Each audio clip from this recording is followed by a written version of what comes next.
yesterday. Baka lang kasi makaligtaan dahil sumasarap yung usapan eh. Kasi kanina, ilang beses ko narinig yung Republic Act 6713. Baka sabihin na, okay lang. Ganun naman ang estilo ngayon ng mga nasa gobyerno eh.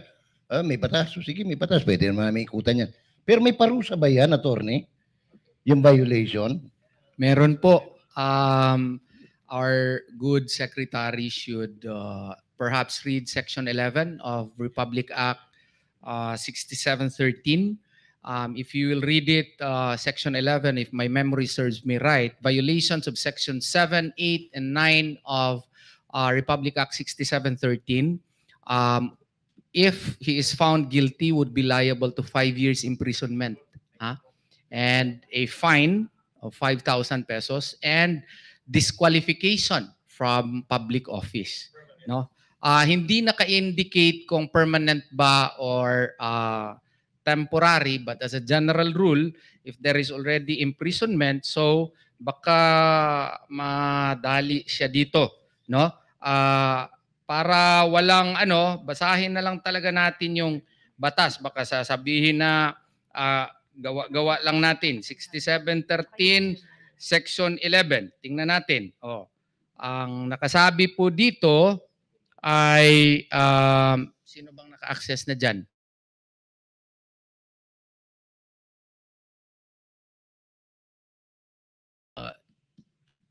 Section 11 iho. Yan.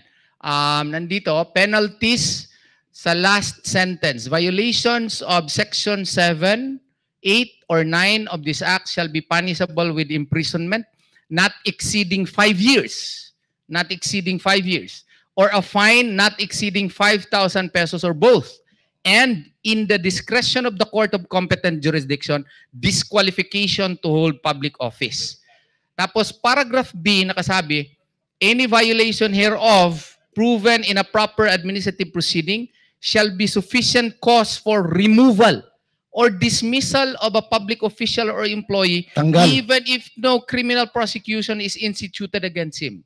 So automatic tanggal ha? Tanggal po siya, boss. Oo. Tapos meron pa. C. Private individuals, yung nagbigay. Yung si friend. Yung friend who participate in conspiracy as co-principals, accomplices, or accessories with public officials or employees in violation of this act shall be subject to the same penal liabilities as the public officials or employees and shall be tried jointly with them. So, kasali sila. Parehong penalty ha? Pareho sila po ng penalty. Pagkulong. Sir Jay, may pumasok dito misana. Hindi ko papangalanan ng kumpleto. Pero ibabato ko ng patanong. Secretary Abalos, parang dapat ka na mag-impake bukas.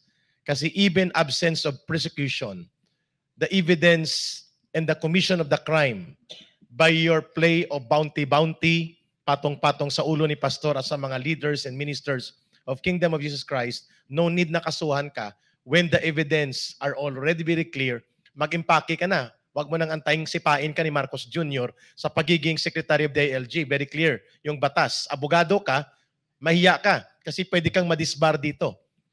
Ito ay gross ignorance of the law at hindi ka dapat binigyan ng lisensya bilang abogado kung hindi mo alam ito. So mag-impake ka. Itong tanong, sino si MC? Sino si MC? At ang first name ni MC ay Manny. Sino siya? Siya bang friend? Ito daw ang real kingmaker, hindi si Vic Rodriguez. Sa gobyerno ni Marcos, lalo na pagdating kay Abalos. Sino si Manny C? Sino siya, Secretary Abalos? I-involve ba siya dito? And I like, hindi ko kukumplituhin, but I know him. Kilala ko ito. At malalim ang mga taong ito. Pwede naming ikamatay pagkatapos ng press conference kapag kinumpleto ko ang apelyido niya. Sino siya? Yun ang tanong sa kanya. Involved ba siya dito? At siya ba nagpapatakbo ng PNP at ng buong DILG sa likod mo? Sino si MC? Secretary Abalos. Be transparent about that. Number 2, I like the word or the words uttered by Sister Eleanor. This government has become a lawless government.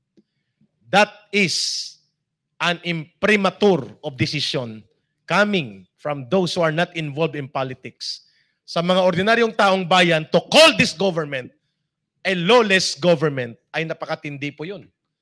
Why? Secretary Balos, dapat ka mag-resign, kayo ni Marbil. Number one, inilagay po ninyo sa napakadelikadong kalagayan ang buhay ni Pastor Kibuloy, ng mga ministers ng Kingdom of Jesus Christ, ng kanilang mga pamilya at mga kapanalig at mga kasapi ng buong KOGC. Because sa bounty na inilagay ninyo ay walang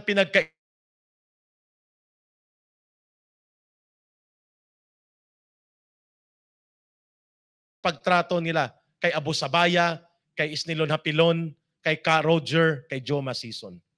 Mga bloodthirsty criminal and terrorist ng bansang ito. Kapariyo na po sila sa kanya. Mas mahal pa po ang ulo ni Pastor Kibuloy, Benhur Abalos, kay Ka Roger, 5 milyon lang. NPA chief spokesperson ito, patay na. Si George Madlos, 5 milyon lang. Chief ng NPA sa buong bansa at notorious na terorista sa buong Mindanao, sa buong Pilipinas. 5 milyon lang po ang pinatong noon ng gobyerno. Pero maraming mga kaso yon na involved sila sa mga terorismo. Si Pastor hindi. Ngayon ang tanong, bakit delikadong buhay ni Pastor at dapat hindi na siya lumantad talaga sa ilalim ng Marcos government na ito at pati ng mga ministers na pinangalanan, sina Sister Ingrid Canada and the rest of the ministers at pati ang buong buhay ng namumuno ng Kingdom of Jesus Christ kasi ang bounty is equivalent without declaring a shoot to kill order. Fair game ka. May bounty ka na eh. Sabi nga ni Atty. Torion, most wanted ang kategory nito. Notorious criminal ang pagtrato kay Pastor Kibuloy. Mag-impake na po kayo. Secretary Abalos, nakakahiya. If you cannot reveal who is Manny C, who is MC, then impake na po kayo. Ito po ang totoo nagpapatakbo ng opisina ninyo at ng PNP. Ito po ang nireklamo ng mga general sa PNP. Sapagkat siya po ang nagdedesisyon sino mga general ang ilalagay sa pwesto. Including ang nangyayari ngayon kay Pastor Kibuloy. So nakikinig pa at nagsusubaybay sa press conference na ito, mag-post po kayo sa Facebook niyo. Tanungin natin si Secretary Balos, sino si Manny C? Sino si MC? Sa kanyang buhay. At habang umiinit ang ating discussion kung sino si MC. Pero ma'am, hindi ko po sinasadya yun ha. Nakita ko lang yun kasi nabasa ko na, July 8, 2024, reward of 10 million was raised by friends, private individuals, donors. Kasi tinuturo natin ito yung mga gift, yan ba?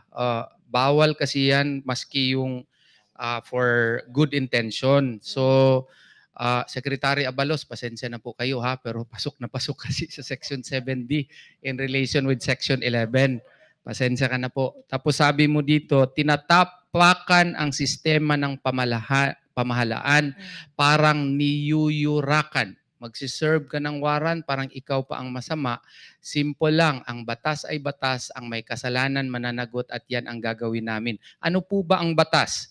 Ang batas po ay Section 13, Department of Justice Circular number 70. And what does it require or state? It states that a respondent has the right to file a motion for reconsideration. And that was availed of by Pastor Apollo C. Kibuloy last March 11 of 2024. What are other rules on the matter? Supreme Court Administrative Circular 1-88, which mandates that all judges, including prosecutors, must endeavor to act promptly on all motions and interlocutory orders pending before their courts. The Constitution, in fact, states under Article 8, Section 15 of the 1987 Constitution, mandates certain periods by which courts are mandated to act on pending motions, including a motion for reconsideration. Jurisprudence that was likewise decided in Estoras versus Lu, September 16 of 2019, where a motion for reconsideration must be ruled by any tribunal if it is filed. So, ang sinabi niyo po na tinatapakan ang sistema ng pamahalaan, parang niyuyurakan, parang medyo we have to place this under proper perspective, because what appears to me rather is that your government, specifically the Department of Justice, failed to rule on a motion for reconsideration, which under Supreme Court Administrative Circular 1-88 needs to be resolved, and instead of acting on the same, you are ordering the implementation of a warrant of arrest, which again is a violation under Rule 113, Section 11. So kung baga, ang batas ay batas. Bago ka mag-serve ng warrant, dapat sana sinugurado na ma-rule mo na yung motion for reconsideration para naman due process requires that we can raise the matter on certiorari before the Court of Appeals, which is the right of Pastor Apollo Sikibuloy, so that the Court of Appeals Justice can take a look at the resolution which was rendered hastily by the Department of Justice, and so that they could have their own day in a proper court. So, kung baga nga, ang parang nakikita po namin dito, ang batas ay batas nga. And there is a need for you to perhaps rule on the motion for reconsideration before serving improperly the warrant of arrest, which is, or which was served in violation of Rule 113, Section 11.